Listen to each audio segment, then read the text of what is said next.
Professor Anton video. Okay, run away. I don't care. Go ahead. Fuck you. Go ahead. Run away. I don't care. This conversation needs to take place. He's being provocative again. He thinks he's the innocent person. Oh, please don't do anything hurtful to me or my ideas of babble and bullshit. Like he's the victim and he's the aggressor. He's the one, trying to poke holes in other people's ideology and their perceptions of reality. He's the one belittling. Oh, you're just black and white people. That's all you are. You're a dualist, or you're poolist, or you're kafulist. Oh, go read the book Kapashi Mashi Fashi, and you'll hear all the good news about the Bishi Bashi Mishapi, and everything will be just fine. I mean, come on. No, this needs a response. People have to respond to this kind of crap and point out that people who are defending this shit, talking this shit, are full of fucking shit. So that's what I'm going to do.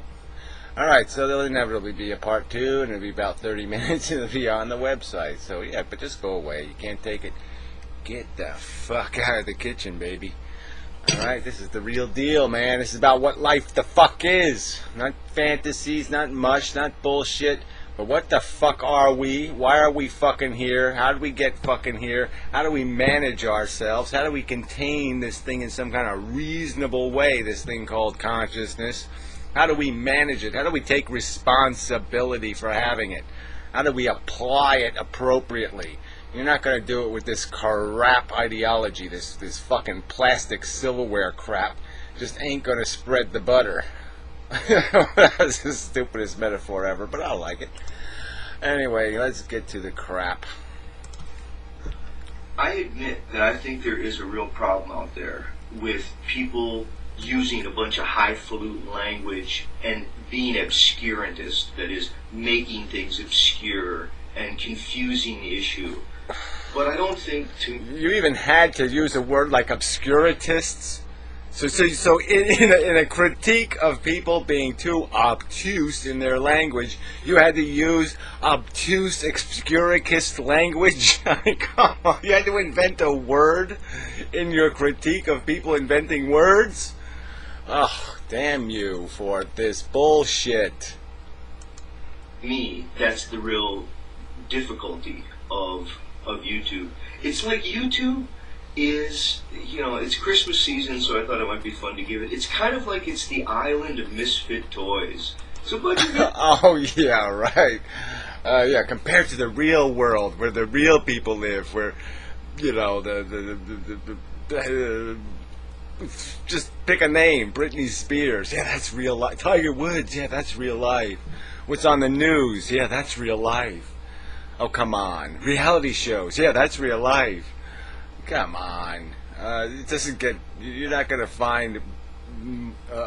this is humanity here. You'll find humanity here. You can either take it or you can leave it. But don't pretend you're walking away because everybody else is too retarded. That's just a game you're playing in your own head, little fella. But anyway, on the island of misfit toys, I have to tell you, I love that flying lion guy.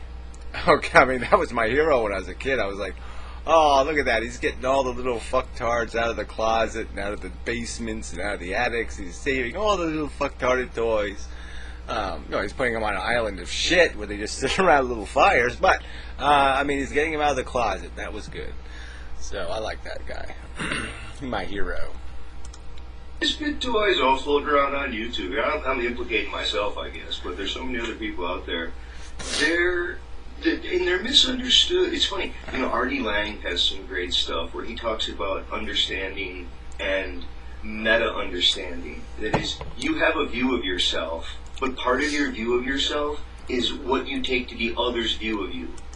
Right? Yeah, all right. Yeah, sure. Yeah, we're all going to be confined by some of this inhibiting psychology. The psychology where if somebody tells you can't play the piano because it's too complicated, it might fuck you up, or if you feel like people are watching and they're too too much scrutiny, then you're not liberated to do something. So sure, yeah, we're all psychologies, and we fuck ourselves up with these pretenses, with these things that get in our way, these fears and all the rest of that crap. But so what? What does that have to do with fucking reality?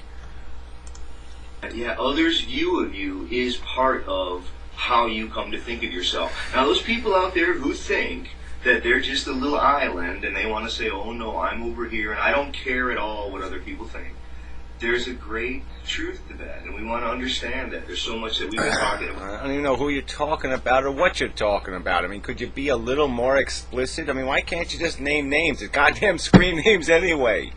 You can't just say somebody in the comments or somebody who's making videos is saying this, this, and this. You just have to make it some kind of ambiguous thing, like there's this dark force out there that you're fighting against, you're doing your little Jedi Master crap against, and you won't even identify the goddamn enemy? Come on. Bullshit on you. About in the reading group on Epictetus, that's part of what you want to cultivate. Okay. We also don't want to be anti-intellectual. We want to realize that it's more complicated than that. It's not going to be solved. Why? Why do we have to ever realize any of that shit? Some subjects are complicated, some subjects are not complicated. This, again, you bitch about people making emphatic statements about the truth, and then you emphatically say something like, well, it's not black and white, or it's not made out of marshmallows, or it's not something else, and somebody can demonstrate that some things are. Marshmallows are made out of fucking marshmallow. By a little system or a little recipe or some little cult like, here, let's grab one new text and make it our new religion. I see. Oh yeah, it's so much smarter to take all the crap and put it in the pie, right? The bad apples and all. Don't be discriminating. No, put dog shit in the pie. Put cow shit in the pie. Put any old kind of crap and twig and stick and dirt in the pie. Well, that doesn't make a hell of a lot of sense. We should be damn discriminating. We should sit there and point out, well, fuck TARDIS lived 2,000 years ago. Why the fuck am I reading this book? He didn't know what an outhouse was. He didn't know 90% of what I would consider critical facts of life. I mean, the facts critical to my understanding of life on Earth. So if he didn't know those, what the fuck? Why the fuck would I be sitting there obsessing myself about what he said or what he thought or what he did? He lived in a completely different context, the context of there's a boogeyman behind the tree. I mean, he didn't know who was pulling the strings. We know what's pulling the strings now. And this is the point that I'm trying to get to here in a second. But there will be difficulty of self-understanding being partly caught in the way you feel other people are understanding you. And this is why I would accuse... Oh, come on. Well, why are you obsessing about this crap? This is a psychological discussion now. I mean, you keep mixing these psychology and philosophy. Are we going to argue about the appropriateness of defining some truths and establishing a direction based on those? Or are we just going to argue about, well, people are all completely controlled by what they feel, and if they have enough sugar in their blood, they'll think anything, and we're all... I mean, it's a pile of crap. Logic and philosophy can be argued. Psychology is a separate subject. Some of the difficulty that comes from YouTube is what could be called the have critique will travel cult. Yeah, and who cares? How does the cult get in the way of your video? Is it putting lines in your video? Is it masking your video? Is the sound coming up sideways or backward because of their influence? No. So whatever. And again, why don't you identify these cults? Why don't you identify this enemy that's oppressing you with their enemy weapon, which is critiquing? Yeah, I mean, this is kind of ironic. You're critiquing critiques of critiques, right? Yeah. Brilliant. Yeah, half critique will travel. There's a bunch of people who are on YouTube who they have ready-made critiques. Oh, come on. You have ready-made babble for every occasion. You are disambiguating your circumstance. You're caught in a...